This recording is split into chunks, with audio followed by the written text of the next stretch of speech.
ছাত্র জনতার গণ অভ্যুত্থানের পেছন থেকে বিশ্ব জনমত গড়তে দূর থেকে যে কজন মানুষ অগ্রণী ভূমিকা রেখেছেন তাদের মধ্যে অন্যতম সাংবাদিক Mushfiqul Fazal Ansari.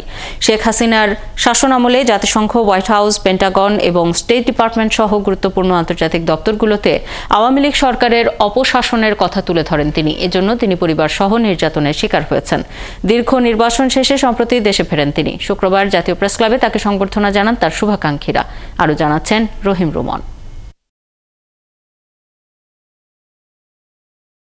A local government leader of the ruling party in Bangladesh has threatened publicly to beat U.S. Ambassador in Bangladesh, Peter Hush, due to his outspoken role in for free, fair and credible election. Can you provide insight into the level of threat and security concern facing the U.S. Ambassador in Bangladesh and the embassy personnel, and what specific steps and security measures are being taken to ensure safety and diplomatic mission in the embassy personnel? নির্বাচনের অনিয়ম, vote ডাকাতির মাধ্যমে ক্ষমতা দখল, সাংবাদিক নির্যাতন, গুম, খুন বা ডিজিটাল সিকিউরিটি আইন, সবাই যখন ধারাবাহিক মানবাধিকার লঙ্ঘনকারী স্বৈরাচারী সরকারের বিষয়ে মুখ খুলতে ভয়ের সময় পার করেছেন, তখন বাংলাদেশের হয়ে বিশ্ব দরবারে স্বৈরাচারী শাসনের নানা বিষয়ে প্রশ্ন করে পতিত আওয়ামী লীগ সরকারকে চাপে রেখেছিলেন এই সাংবাদিক। শুধু বাংলাদেশই নয়, দক্ষিণ এশিয়ার দেশগুলোতেও যখনই মানবাধিকার লঙ্ঘন হয়েছে সেসব নিয়েও সরব ছিলেন তিনি, যার কারণে ওয়াশিংটনে হত্যার হুমকিও দেওয়া হয়েছিল তাকে। Rohingya issues, is there any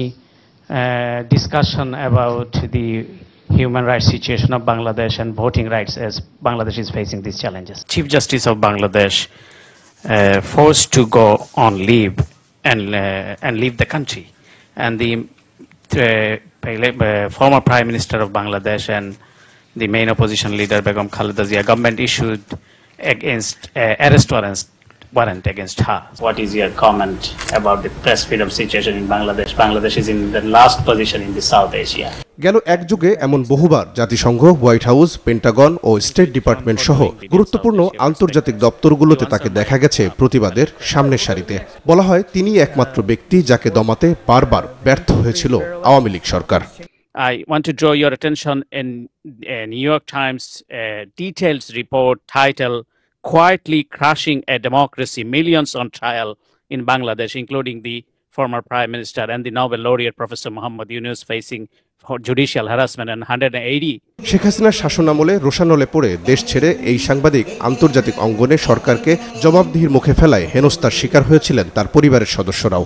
নির্যাতিত ও নির্বাসিত সেই জীবনের অবসান হয়েছে মুশফিক ফজল আনসারীর। বাংলাদেশে নতুন সরকার দায়িত্ব নেয়ার পর দীর্ঘ এক যুগ পরে দেশে ফিরে শুভাকাঙ্ক্ষীদের উচ্ছ্বাস আর ভালোবাসায় সিক্ত হয়েছেন তিনি। শুক্রবার বিকেলে জাতীয় প্রেস ক্লাবে বাংলাদেশ ফেডারেল সাংবাদিক ইউনিয়ন, ঢাকা সাংবাদিক সমবায় সমিতি লিমিটেড সহ বিভিন্ন সাংবাদিক সংগঠন ও নানা ব্যক্তি ও প্রতিষ্ঠানের পক্ষ থেকে তাকে বিশেষ সংবর্ধনা দেওয়া হয়। তিনি আমাদের অহংকার, তিনি আমাদের গৌরব, তিনি আমাদের সাহস, তিনি আমাদের প্রতাপ, তিনি আমাদের সৌন্দর্য। বাংলাদেশের গণতন্ত্রের, বাংলাদেশের দুর্বৃত্ত শাসনের পতনে এই যে যোদ্ধা, বাংলাদেশের মানুষ তাকে গভীরভাবে সবসময় মনে রাখবে এবং তার বাংলাদেশের আগমনটি আমাদের জন্য একটি সুসংবাদ।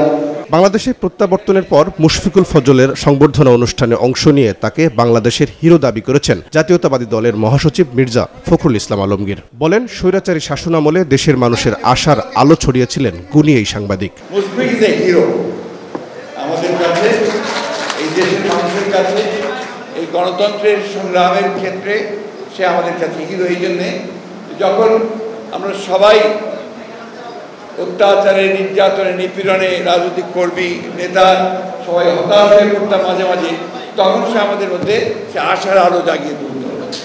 এই জন্যে আমাদের সকলের কাছে সে হচ্ছে হিরো। আগামীর বাংলাদেশ নিয়ে নিজের আশাবাদের কথা জানিয়ে শেখ হাসিনা সরকারের দীর্ঘ অপশাসনের পর নতুন দায়িত্ব নেওয়া ডক্টর ইউনুসকে নির্লোভ ব্যক্তি দাবি করে মুশফিকুল ফজল আনসারী তার সংবর্ধনা অনুষ্ঠানে তার উপর দেশের মানুষকে আস্থা রাখার আহ্বান জানান। 15 বছরের যে শোষণ, এটি কিন্তু একদিনে অর্জিত হয়নি। এই যে অর্জন, এটি একটি দীর্ঘ সংগ্রামের ফসল। বাংলাদেশে অসংখ্য মানুষ গুম হয়েছে, খুন হয়েছে, রাতের আধারে তুলে নেওয়া হয়েছে এবং বাংলাদেশের মানুষকে প্রতিনিয়ত একটি ভয়ের মধ্যে, একটি ভীতির সংস্কৃতি চালু করা হয়েছিল। বাংলাদেশের মানুষের সৌভাগ্য, আমি বলবো যে বাংলাদেশের বর্তমান সরকার পরিচালনার দায়িত্ব পেয়েছেন একজন নোবেল বিজয়ী অর্থনীতিবিদ, যার নামের পরিচয়ে আমরা নিজেরাও কিন্তু বিশ্বসভায় আলোকিত হয়েছি। মুশফিকুল ফজল আনসারী দাবি করেন, আন্তর্জাতিক অঙ্গনে শেখ হাসিনার অন্যায় অপশাসন তুলে ধরা ঠেকাতে তাকে চায়ের আমন্ত্রণ জানানো হয়েছিল। দিতে চেয়েছিলেন আরও অনেক সুযোগ সুবিধা, কিন্তু সাংবাদিকতার পেশাদারিত্বের জায়গায় অটল থেকেছেন বরাবরই। আমাকে ইমপ্রেস করার জন্য সে আমাকে বলল যে আমি কিন্তু ম্যাডামের এসএসএফ এ ছিলাম। আমরা ম্যাডামের এসএসএফ বুঝতে পারি নাই। বলো যে আমি ম্যাডাম যখন প্রধানমন্ত্রী ছিলেন তখন আমি এসএসএফ এ কাজ করতাম। আমি বললাম যে সেই বিবেচনায় কি হাসিনা, এইভাবে সেই বিবেচনায় কি হাসিনা আপনাকে এসএসএফ এর প্রধান অথবা সামরিক সচিব করেছে, সেটা আমাকে বিশ্বাস করতে বলেন? বললো আমি ভাই আপনার সঙ্গে আসলে তর্কে পারবো না, বুঝেন তো আমরা চাকরি করি, তো এই জন্য আপনি যদি একটা, আমি বললাম আমার যা কিছু সব কিন্তু পাবলিক, প্রাইভেট কিছু নেই।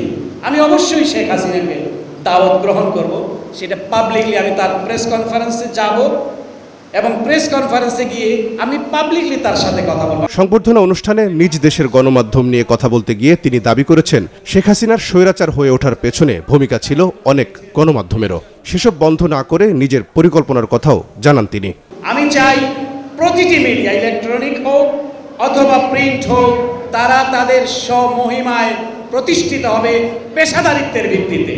যে সমস্ত লুটেরা, যে সমস্ত দুর্নীতিবাজদেরকে শেখ হাসিনা এই মিডিয়াগুলোর লাইসেন্স দিয়েছে, এই মিডিয়াগুলোকে জনগণের মিডিয়া, জনগণের মালিকানায় নিয়ে আসতে হবে। এখানে জনগণের অংশীদারিত্ব প্রতিষ্ঠিত করতে হবে।